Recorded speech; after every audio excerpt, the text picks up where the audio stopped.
আরে তুমি এরকম জোরাজুরি করছো কেন? দেখি, দোষ করো না। আরে কি করছেন আপনি? দেখুন আমি পারবো না, আপনি আমাকে জোরাজোরি করবেন না প্লিজ, আমার খুব ভয় লাগছে। হেই, পারবা না মানে? তুমি আমার বউ, তোমাকে পারতেই হবে। দেখি, হাত ছড়াও। আরে দেখুন আমি পারবো না, আমি বলছি তো, প্লিজ আপনি আমাকে ছেড়ে দিন। পারবি না মানে? তাহলে তুই আমার বিয়ে করেছিস কেন?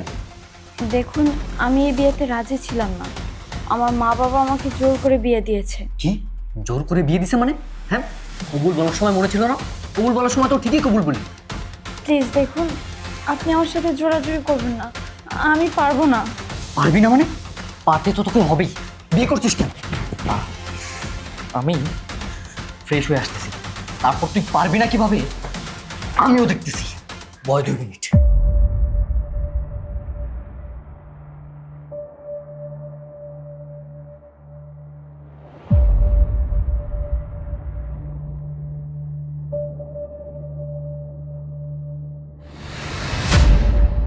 দেখ, আমার মাথা একদমই খারাপ করবি না। আজকে আমাদের বাসর রাত, আর তুই বলতেছিস পারবি না মানে? পারতে তো তোকে হবেই। আর শোন, তোর যদি কারোর সাথে সম্পর্কও থেকে থাকে আমাকে বলে দে, নাহলে কিন্তু পরে খুব খারাপ হবে। দেখি সব খোল। আরে আপনার সমস্যা কি? হ্যাঁ, আমি আপনাকে বলছি না আমি পারবো না, তারপর আমাকে জোরাজোরি করছেন। আপনি এখান থেকে চলে যান। দেখ, তোকে কিন্তু আমি সতর্ক করে দিচ্ছি, এরকম করলে তোর সাথে আমি সংসার করবো না। তোর লাস্ট ওয়ার্নিং দিয়ে দিলাম। আর আমাকে কি একটা বিয়ে করেছে ভাবি। ভাবি কই? দাঁড়া, আজকে তোর একটা ব্যবস্থা করেই ছাড়বো।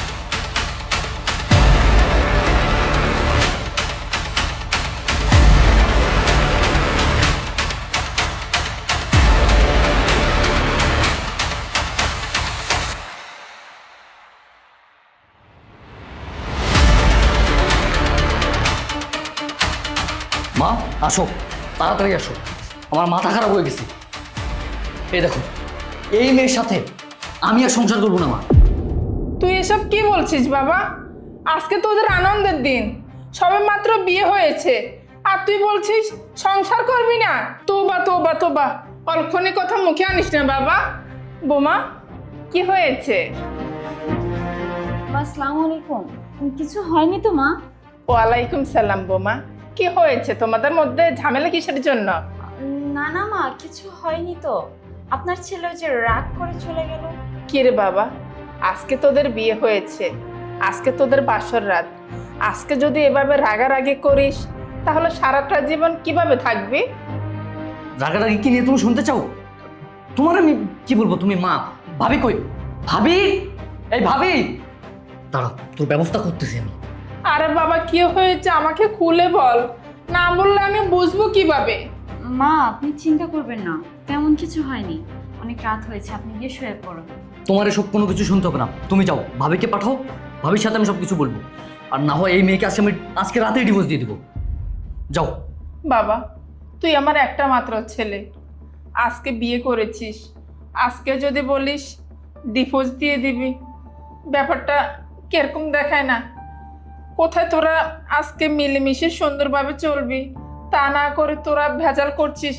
বাবা, আমার লক্ষ্মী ছেলে এগুলো করে না বাবা।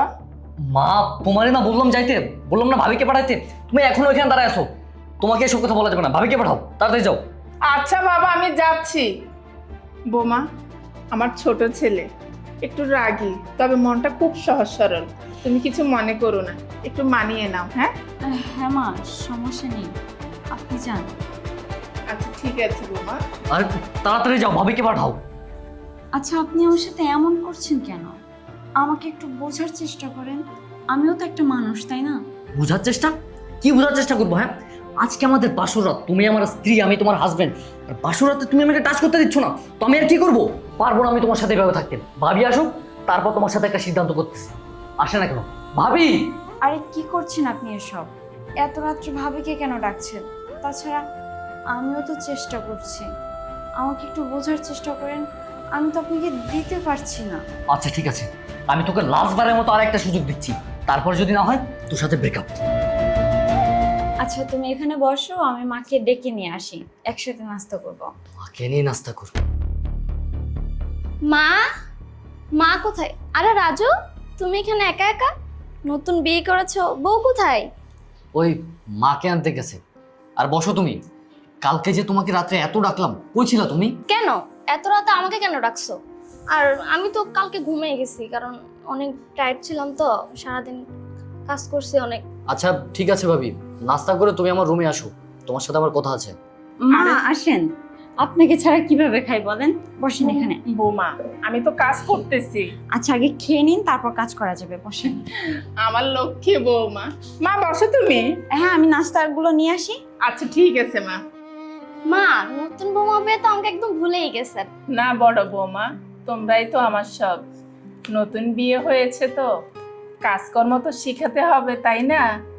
এখন নাস্তা আনতে গেছে, কি আনতেছে দেখি একটু। তোমরা বসো। আচ্ছা মা। আচ্ছা ভাবি, যে কারণে তোমাকে ডাকছি আর কি, ওই হ্যাঁ বলো না, কি বলবে?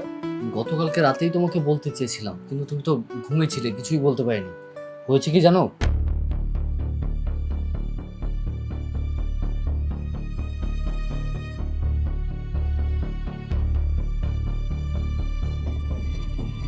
এখন বুঝতে পারছো তুমি কি হয়েছে? আরে পাগল, একটু ধৈর্য ধরো, মাত্রই তো বিয়ে করেছো, এত অধৈর্য হলে হবে? পাগল। না ভাবি, আমার মনে হয় যে এই মেয়ের অন্য কোথাও সম্পর্ক আছে, না হলে আমার সাথে এরকম করবে কেন? কালকে আমি অনেক জোরাজুরি করছি, কিন্তু কোনোভাবেই পারি নাই। দেখো, তুমি এর একটা ব্যবস্থা করো, নাহলে এই মেয়েকে কিন্তু আমি ডিভোর্স দিয়ে দেবো, ওর সাথে আমি সংসার করবোই না।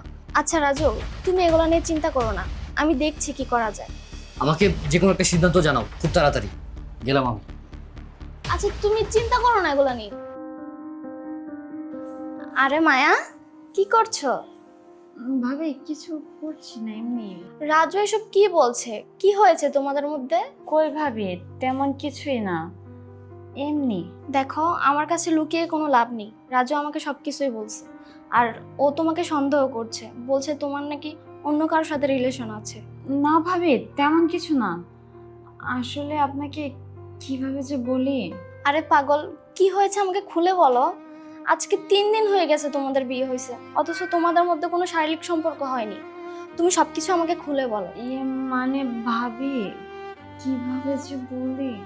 না মানে আমি চেষ্টা করছি, কিন্তু আমি পারতেছি না, একটু বোঝার চেষ্টা করেন। আরে পাগল, আমি বুঝলে হবে? আমার দেবর তো বুঝতেছে না।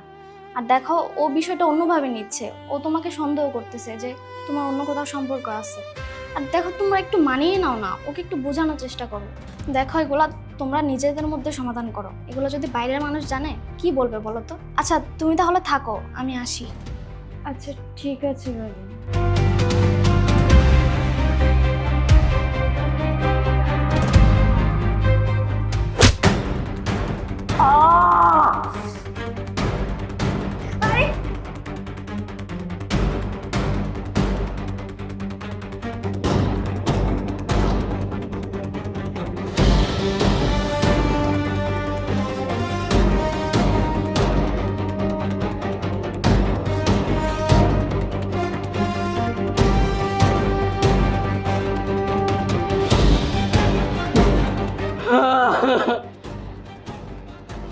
মা, মা। মানে সরি, আমি বুঝতে পারি নাই। আম্মা, তুমি কি মেয়ের সাথে আমার বিয়ে করাইছো? আমার মাথা ফাটাই দিছে আম্মা। বাবা রাজু, কি হয়েছে তোর? এত চিৎকার দিচ্ছিস কেন?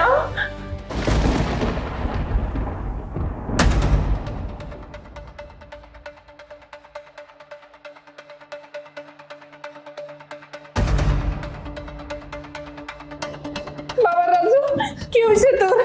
আমার বাবা তোর মাথা বাইরে গেছে বাবা। কেমনে ফাটছে বল? কত রক্ত যাইতাছে। আরে রাজু, এগুলা কি? মা, ওর তো মাথা ফেটে রক্ত বের হচ্ছে। দেখি দেখি বাবা, কত রক্ত যাইতেছে। বোমা, তুমি আমার ছেলের সাথে কি করছো?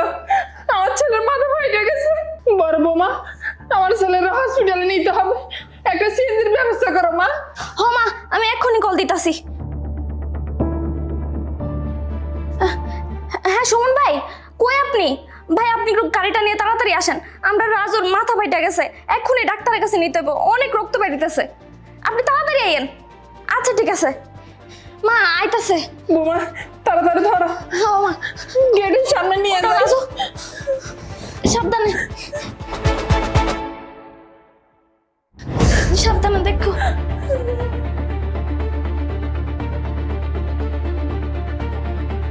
বাবা রাজু, রাজু রে, আমার পোলাটার কি হইলো? এখনো জ্ঞান ফিরতেছে না বৌমা। মা ঘুমের ওষুধ দিচ্ছে, একটু ঘুমাক না। বৌমা দেখো দেখো, আমার ছেলের জ্ঞান ফিরছে। বাবা রাজু, সাবধানে। দেখি বাবা, এদিকে আয়। মাথায় এত ব্যথা, আর আমি হসপিটালে কেন? আমার কি হয়েছে মা? বাবারে, উপর থেকে তো চিৎকার শুই না, নিচে নাইমা দেখি তোর মাথা ফাইটে গেছে। বলতো বাবা, বোমা তোর সাথে কি করছে? তোর মাথা ফাইটে গেছে, পরে তুই অজ্ঞান হয়ে গেছিস। রাত্রে 3টা বাজে তোর হাসপাতাল নিয়ে আইছি বাবা। মা, আমি আগেই বলছিলাম তোমাদেরকে যে এই মেয়ের সাথে আমি আর সংসার করবো না। দেখছো, আজকে আমার মাথা ফাটা দিছে, কালকে তোমার মেরেও ফেলতে পারে। বাবা কত, তোর মাথা কিভাবে ফাটছে? বৌমা তোরে কি দিয়ে মারছে? রাজু, তোমার এটি কেমনে হয়েছে কও তো আমারে? আমারে খুইলা কও, এটি কি মাথা মুথা ফাড়াইয়া কি আমার একটু খুইলা কও তো। ও বাবা কও। বাবারে, কথা কস না কেন? তুই যদি ওই মাইয়ার লগে সংসার না করতে চাস তাহলে সমস্যা নেই, ওই মেয়েরা আমার বাড়ি থেকে তাড়াই দিব। তারপরও আমি অশান্তি চাই না বাবা। আমার ছেলেটারা মাইরা লাইব ওই মাইয়া থাকলে। মা, এইসব কথা রাখো তো। ভাবি, চলো বাসায় যাব। বাবারে, তুই এক্ষুনি বাড়িতে চলে যাবি? তোর কাছে যদি ভালো লাগে তাহলে ডাক্তারের সাথে কথা বললে আমি ছাড়পত্র নিয়েই, তুই এখানে বয়। আচ্ছা রাজু, কি হয়েছে আমার একটু খুইলা কও তো। আমি তো তোমার ভাবি না, আমার লগে কি লজ্জা, একটু খুইলা কও। তোমরা দুইজন কি মারামারি লাগছিলা? আরে ভাবি, রাখো তো এসব কথা। আমার এখন এইগুলা ভালো লাগতেছে না, বাসায় যাব, চলো। বাবা আয়, আস্তে আস্তে আয়। বাবা এখানে বস। বউ সাবধানে। বোমা, তুমি আমার ছেলের জন্য কাপড় চোপড় নিয়ে আসো। আমার ছেলেটাকে গোসল করাতে হবে, হসপিটাল থেকে নিয়ে আসছি। আচ্ছা মা, ঠিক আছে। আচ্ছা বাবারে, তুই কোনো চিন্তা করিস না। আমি আজকে বোমার বাপের বাড়িতে ফোন দিব, ফোন দিয়ে সবাইকে আনাবো, বিচার হবে। বোমা এইগুলো করলে আমার বাড়িতে থাকতে পারবে না। আমার ছেলেটাকে কি বোমা মেরে ফেলবে নাকি? আরে মা, মা, মায়াকে কোথাও খুঁজে পাচ্ছি না, ও তো বাসায় নাই। বোমা তুমি এটা কি কইতেছ? নতুন বউ বাড়িতে নাই মানে? দেখো না, খুঁজে দেখো কোথাও আছে কিনা। না মা, ও কোথাও নেই। আমি পুরা বাড়ি তন্ন তন্ন করে খুঁজছি, কিন্তু কোথাও পাচ্ছি না। ও বুঝছি, নতুন বউ আইছে আমার পোলারে মাইরা লাইবেলাই। আমার পোলার মাথা ফাটাইয়া এখন বাকছে। তুমি একটা কাজ করো, ওর বাবার বাড়িতে ফোন দাও, ফোন দিয়ে সবাইকে আসতে বলো। না মা, কাউকে কোনো ফোন দিতে হবে না, আমি দেখছি। কি বলিস? ওর বাবার বাড়িতে ফোন দিব না মানে? নতুন বউ তোর মাথা ফাটাইয়া ভাইগে গেছে, এখন এলাকার মানুষ জানলে তো মান সম্মান থাকবো না। মা, কেন যে তোমরা এত কথা বলো? আমি কোনো কিছু বুঝি না, আমার ভালো লাগতেছে না, মাথা ফাইটে গেছে, মাথা ব্যথা করতেছে। আচ্ছা, তোমরা এখন এখান থেকে যাও তো, আমার প্লিজ একটু একা থাকতে দাও। যাও না ভাবি, তুমিও জমাকে নিয়ে যাও, ভালো লাগতেছে আমার কোনো কিছু। যাও, কোনো কিছু লাগলে আমি ডাক দিবনি।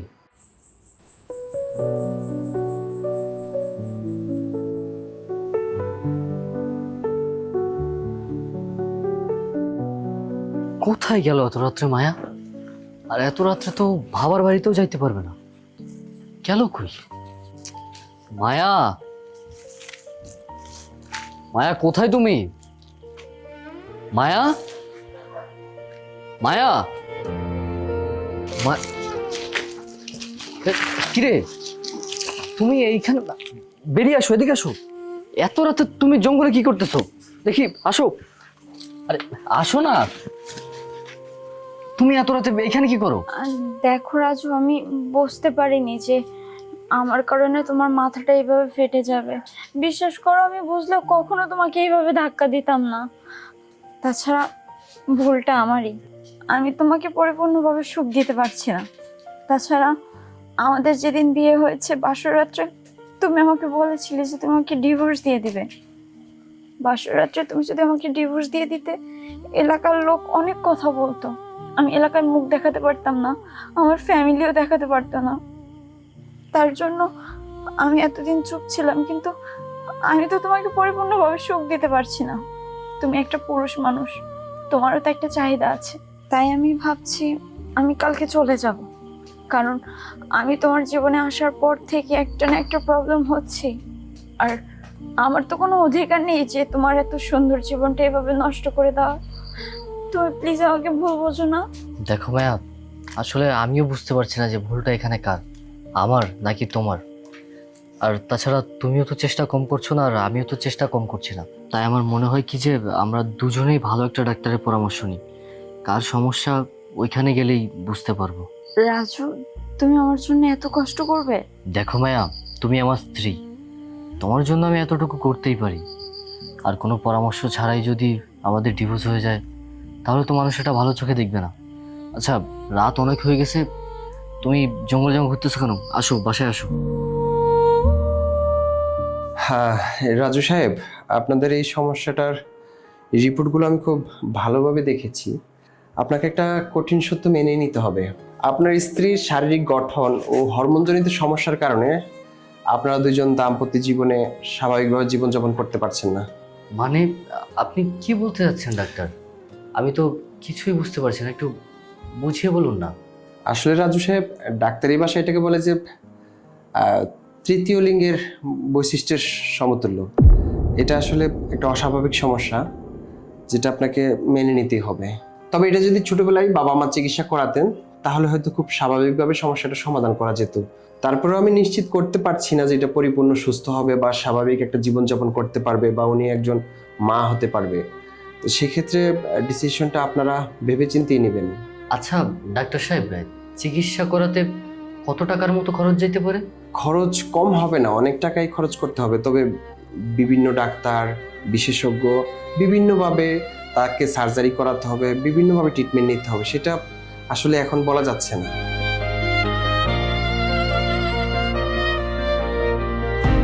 ডাক্তার, যত টাকাই লাগে আমি দিব, সমস্যা নেই। আপনি চিকিৎসার ব্যবস্থা করুন। আচ্ছা রাজু সাহেব, ব্যাপারটা আপনি একটু ভেবেচিন্তে সিদ্ধান্ত নেবেন। এই ব্যাপারটা একটু কঠিন, যতটা সহজ ভাবছেন সামনের রাস্তাগুলো আরো অনেক কঠিন।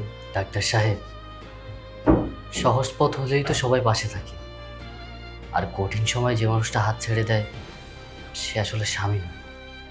রাজু প্লিজ, তুমি আমাকে ছেড়ে দাও।